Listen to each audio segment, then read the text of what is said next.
Hello there. Hi, I'm Alex Polizzi. Hello there. Leon. Yes. Nice to meet you. Pleased to meet you as well. Natasha, come on round.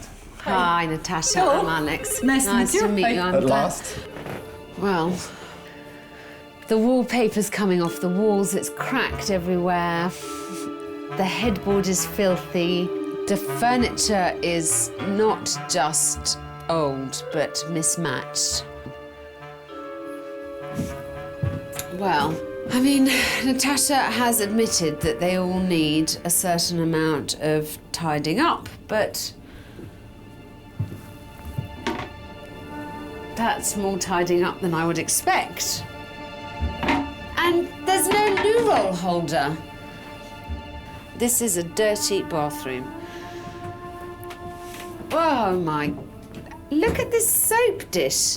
It is absolutely filthy, and there's a pubic hair underneath it. I would be livid if I came in here and I found the bathroom like this. In a £75 a night room, I would go and I would throw that soap dish at the reception.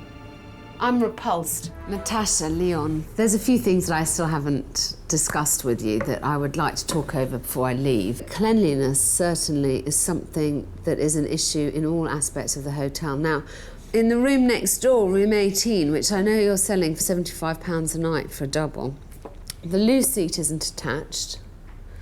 And I have to say, it's one of the dirtiest bathrooms I've been in my whole hotelling life. You know, it should feel like no one's ever sat on that loo seat before. Ever. If I had been asked to pay £75, I would not only have thrown one of the dirty soap dishes in your face, but I would have walked out the door never to be seen again. Yeah. Next on her hit list, the all-important bedrooms, and more specifically, Natasha's wasteful and impractical makeovers. I think you would be spending your money a lot better, spending much smaller sums on doing some vital upgrading, but much more basic on a lot of the bedrooms. Think minimal, and then see how far it takes you. Alex's final point, the castle's ever-decreasing numbers of key staff. You're not that busy now, and you're running on what I would call a skeleton staff. One way or another, you have to turn around the kind of the slow drip of losing people and having some really enthusiastic, reliable, responsible, dedicated people, because this is a lovely place to work. Oh, thanks. My pleasure. Despite Natasha agreeing to tone down her outlandish designs, she hasn't.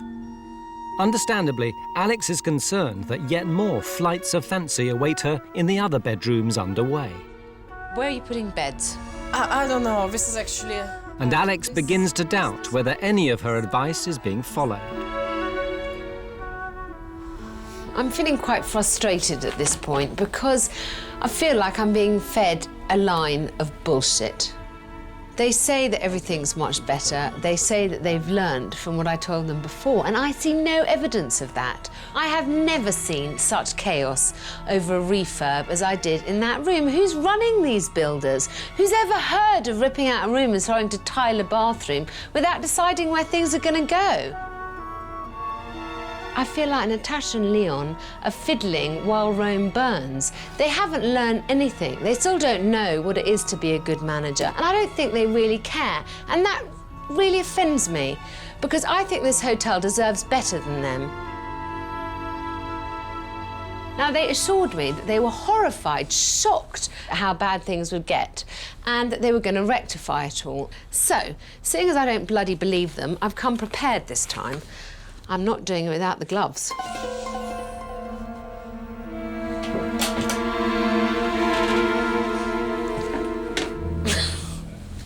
They still haven't fixed this bloody loo seat. The worst of it is I should be surprised, but I'm not. Clearly no one's ever heard of how to clean with a toothbrush, but that isn't what I'm worried about.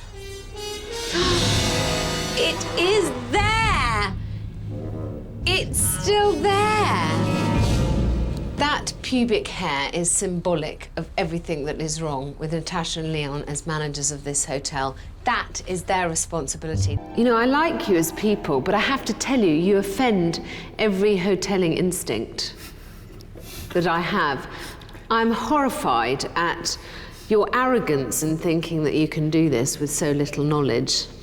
Because if this was my hotel, I promise you I would have a fucking nervous breakdown. Every time you turn around, there's a different problem. There's not one thing that functions correctly as it should. Yeah.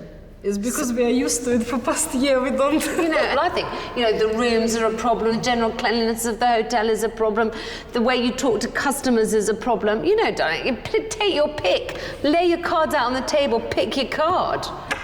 What do we do? What concrete steps we take? Well, and until some fairy comes down and brushes you with the hospitality dust, and you understand what the hell I'm talking about, I don't know what communication even we can have. At the moment, this isn't a hotel that I could recommend to anybody. I'm fighting with my hands behind the chair because I'm out of my depth here in the hotel business. Alex will stay the night at the 3-star Sunnyside Hotel to work out just how far they've got to go to reach their 5-star dream. The couple have chosen the best room for Alex. This is room 4, Sunny's room in the house. Lovely. Right, OK, well, we'll leave you to settle in. Thank you. The rooms have been decorated to Julie and David's taste. By casting her eyes over the 3-star B&B, the hotel inspector will know if the couple have 5-star flair. Who hangs 2 pictures like that? What is that? The woman's height picture and the man's height picture?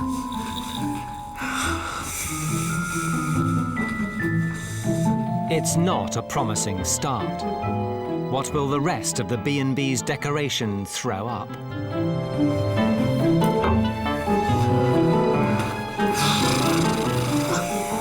The curtain doesn't match the bedspread, doesn't match the walls. Really, the depths of bad taste. They definitely need some design help here. The hotel inspector wants them to concentrate on 3 main areas that will help them as they reach for the stars. Firstly, they must rein in their spending. What time this website boy's coming? 2 o'clock. But we're going to go with that heading, aren't we? With the moving picture? The moving pictures, yeah. Regardless of cost. I want that, please, yes. Alex is also worried about David and Julie's taste, or lack of it. She's offering to help design interiors that will ensure a 5-star finish. And lastly, great service is key to the success of the couple's star-studded pursuit. Without it, this gamble will be for nothing. With just 4 months to go, the hotel inspector has returned to check on progress and unveil her 5-star concept for the interior decoration. This is the room that you were in. Do you recognise it? It looks wonderful. It looks so light. Yeah. So much bigger. But my goodness gracious me, you've got enough lighting in this ceiling for the battleship Galactica. And we've got 3 more to come in the bay. Are you sure? Yeah. We've been led by an electrician, obviously, because it's new to us. What do electricians get their money on doing? No. In my opinion, you slightly over-egged the pudding. Alex had hoped the couple would rein in their spending, but when it comes to Blackpool's first indoor illuminations, money's no object. Here we go, bathroom number 1. Oh, look at this. It's completely transformed. You're still having a TV in here? Yes. We are having the TV in the wall. I completely disapprove of the TV. You wouldn't go to many 5-star hotels and have a TV in the bathroom. And this is one area where you're overreaching. But on the other hand, I can't tell you how much better it looks. I'd like to show you, having critiqued your ideas, I think I ought to give you right to reply. Yeah, fine. OK? Yeah, lovely. This could be the fun bit. Let's go. Could be. With a £900 bathroom television, the couple's enthusiasm to spend their whole budget shows no sign of going away. Alex and her team have designed a template for the rooms, which will have 5-star style without the cost. So I started immediately by rejigging the rooms. We saved over £1,000. I've put one bedside table where you have. I've made the bed a zip and link bed rather than a double. Why? Because then you can sell it as a twin. Right, absolutely. As well as a double room. With this blueprint, the new guest house could really compete with the best and cut their £190,000 budget. Sample, cushion, bed throw. I like the material. Well, it's all top quality stuff, darling. Nothing but nothing but the best for you. David and Julie simply need to give it the green light. Have I thrown you? You don't look very happy, Dave. I have to Tell me. say, I know that you're the professional, but I was expecting to be more impressed. That hasn't really impressed me. Tell me why. What? I was just expecting more of a wow factor, I suppose. Alex's 20 years of experience working in five-star establishments isn't enough to impress the couple. Fortunately, the hotel inspector has come prepared. A computer graphic to bring her design to life. Just trying to do something that looks very high class, but fairly simple. But that looks like a travel lodge, and that's not what we're creating. I completely disagree with you. My remit was to try and save you some money and still give you a high quality product. Yes. And that is the aspect that I've tried to achieve Yes. here. As I said to you earlier, I just expected something else, but not that. With just over 3 years' experience in budget B&Bs, David and Julie have rejected the hotel inspector's design, and she leaves carrying her own bag. I have to say that I was surprised. I was looking for something more than what's been shown, I think. I don't know what, in terms of more, but I don't know, I just expect to be more of a wow factor, I think, really.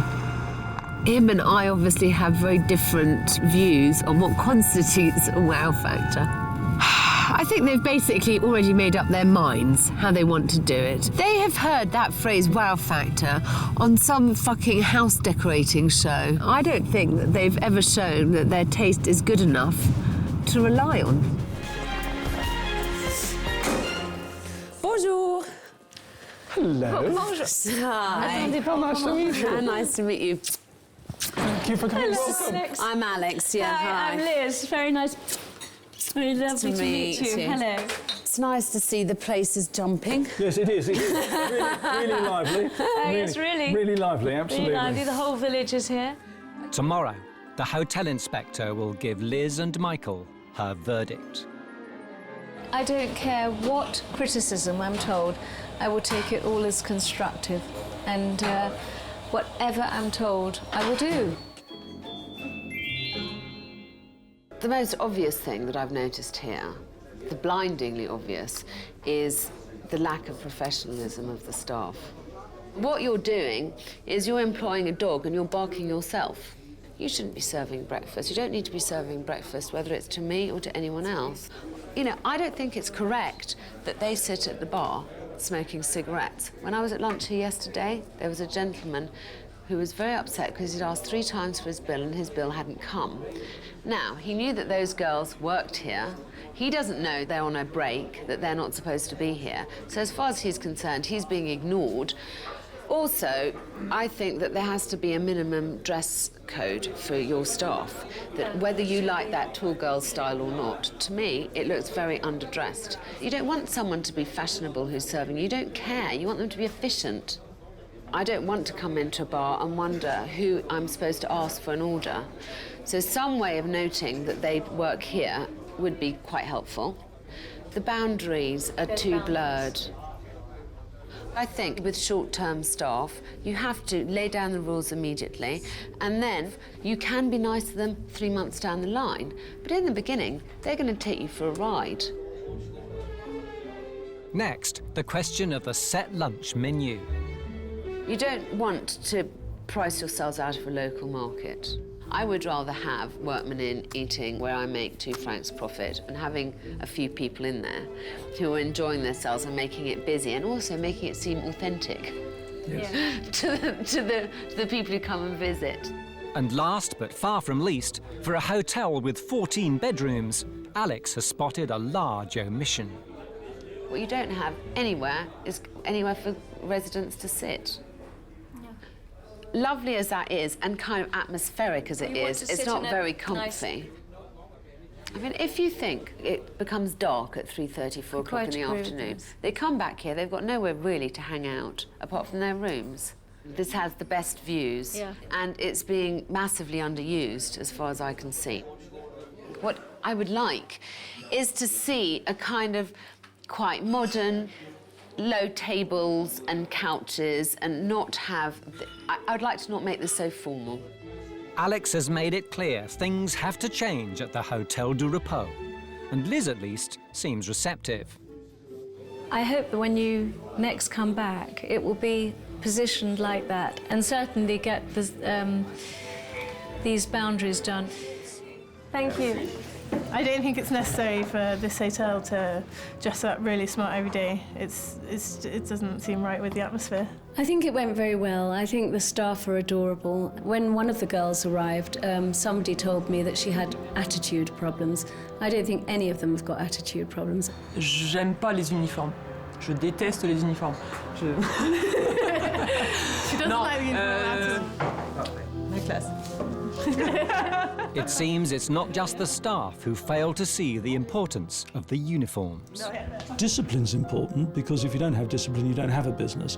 But I don't think a uniform necessarily would actually improve profit margins. After a half-hearted attempt to take the upper hand, the hotel inspector has yet more mountains to climb, especially with Michael. I don't think that Liz or myself believe that there's been a fundamental recommendation which says you're going to improve turnover, margin, occupancy yet. Hi, bonjour, comment allez-vous? Bien, vous? Oui, très bien, merci. Liz et Michael sont ici? Ils sont dans les appartements, je peux les appeler s'il vous plaît? OK, merci. So, no sign of uniforms yet. That's the first of the hotel inspector's requests ignored. Next, she wanted Michael and Liz to introduce a stylish, modern lounge where the formal dining room had once been. It's not quite what I was thinking. There's a lot more tables than I expected here too. The mishmash of furniture tacked onto the end of the dining room is way off the mark. The last part of the plan was to win back the locals. Michael and Liz have failed to agree that raising the set menu from 18 Swiss francs to 20 may be keeping the locals away. It's quiet in here, isn't it? I wonder if it's because the hotel across the square is now open, and I wonder if some of their workmen have gone over there for their lunches. Hello. Oh, how are you? Lovely to see you. Thank you. How lovely to see you too. Switzerland. How are you? How's everything going? Yes, quite well, thank you. Yes. I see you decided against the uniform. Frankly, it almost looked a little bit too formal, particularly during the day. Well, I see it's emptier in here. Do you know why? Largely due to the fact that last year we had an enormous amount of building work going on in the village. And it's nothing to do with the hotel across the way being open again? No, in fact, that's always been open. The only thing across the road is they just don't open 7 days a week.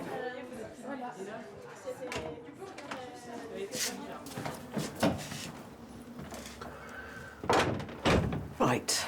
Well, I'm feeling a little bit frustrated at the moment because I thought they were inviting me in because they were worried about how empty they are. Well, they're still empty and they're still being relentlessly cheerful. I honestly feel like they just don't want to be honest with me about what the business is like. They don't want to come over as being naive or foolish in any way. But that means that I can't help them. I just don't understand, if everything's so fine, why they bloody invited me here to try and help them. They're not interested in anything I've got to say. Talking to him is like trying to grasp hold of water. Ah! Alex heads back to Britain. But a few days later, the peace treaty between her and Michael is looking shaky. Hi, since we met, we have considered the plan and now believe we should remove the banquette seating idea and make use of existing tables and chairs to give more dining space without compromising the overall plan of the lounge. This email's from Michael Callis, and as usual, since he last saw me face to face, he's changed his mind. We've reflected on the scheme. We think the scheme's very good. We just feel that it can be adjusted to give us more of what we want without in any way compromising the design. So now I'm finding it very frustrating that when we're face to face, he says yes, yes, yes, and then the moment that I walk away, I get no, no, no. I find Michael just incredibly irritating, and I'm finding it quite hard to keep my temper. Now I'm going to insist that we set up this room the way that I envisaged it, and he can like it or bloody lump it, as far as I'm concerned. I do absolutely do not see what your problem is. Yes. But while I'm here, I completely refuse to. You can ruin my design by having two tables shoved in a corner and put this way. No, I recognise you've done a lot of work and a lot of thought in terms of, as you said, you know, you're obviously sensitive about your design. I'm not sensitive about my design. I just think that you're being kind of quite blinkered about the way that you look at how people sit. What I've tried to give you is a pretty multifunctional room, which you didn't have before. Yes. Hello. Alex Polizzi. Hi. Hi. Nice Anne. to meet you. Pleased to meet you. Lovely to meet you. Nice to meet you. Thank you so much for inviting me here. And we hope you have your magic wand with you. Oh yes, packed. Always. Don't you worry about that. Good. The White Horse is suffering an identity crisis in both bedroom and kitchen, and the hotel inspector is struggling to get a handle on Anne's beloved boozer. I'd like to understand how you see this business, because, you know, darling, from the outside you arrive and it looks like this idyllic country pub. And then I see that you're very proud of the kind of coaching in heritage, but the rooms don't reflect that. What is this place? Because you're giving off such mixed messages. This is the Saxon White Horse and its heritage.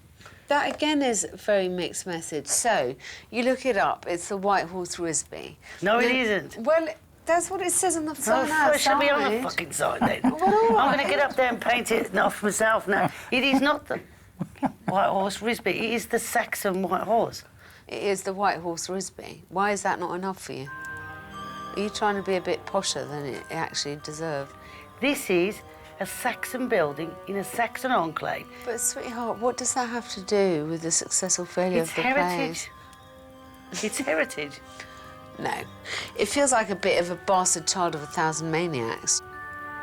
I'm not sure what you're trying to do here. Listen, I've got a lot of experience in this business, and I swear to you, I won't give you advice I don't believe in. What I'm absolutely sure about is that this place needs to be unified. So the bedrooms and the ground floor need one identity. We need to put the character back in the place. Yeah. So we need this whole identity thing has got to be carried through. That's the first thing. Second, the menu offering must be improved from the current basic pub grub to something more at one with the inn's traditional image. I think it's far too big and far too boring. Instead of just having, you know, White Horse Mitts grill platter, we will have so-and-so sausage with you know, we'll have a few speciality dishes that really refer back to the local area. Next, Alex wants the White Horse team to focus on improving their dire local trade. You have a B&B, a restaurant and a bar that has the strangest opening times that I've ever seen in my life. I've never seen a public bar that's only open 5 till 9. Plus your funny little man outside with a closed sign on him. It's not clear when it's closed. You know, you've got to be clear about what you're offering. Alex is leaving the White Horse team with a clear blueprint. They must restore the style and character of a traditional coaching inn, enhance the bog-standard menu, entice the locals back, and make sure the workload is evenly shared.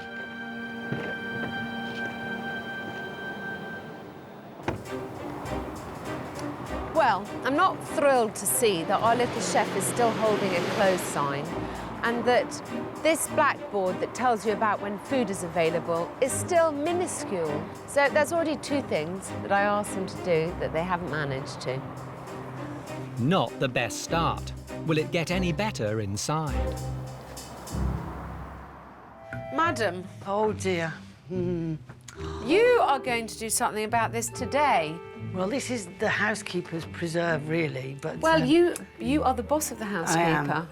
This is up to you to sort out. I'm really concerned about John and his role here. He never wanted to be a chef. He's fallen into it by accident. He wants to be a manager. I really hope he'll stay because, quite honestly, I can't see how Paul and Anne are going to manage without him. We've had a bit of a bombshell this week. Jonathan told us that he's leaving the White Horse. We're quite upset about that. And we rely on him a lot, so I can't... I've handed my resignation into Anne and Paul this week. I'm going to be leaving in a few weeks' time. I felt it's time for myself to move on. Well, actually, Jonathan didn't tell me. Jonathan told Anne. But, yeah, I was shocked. He's been good, he's been loyal. In some ways, I'm sad to leave here. It's going to be a bit of a hard day when it comes. They've treated me like a member of their family, which has been lovely. It's business, isn't it? Alex would say, what are you talking about? This is business.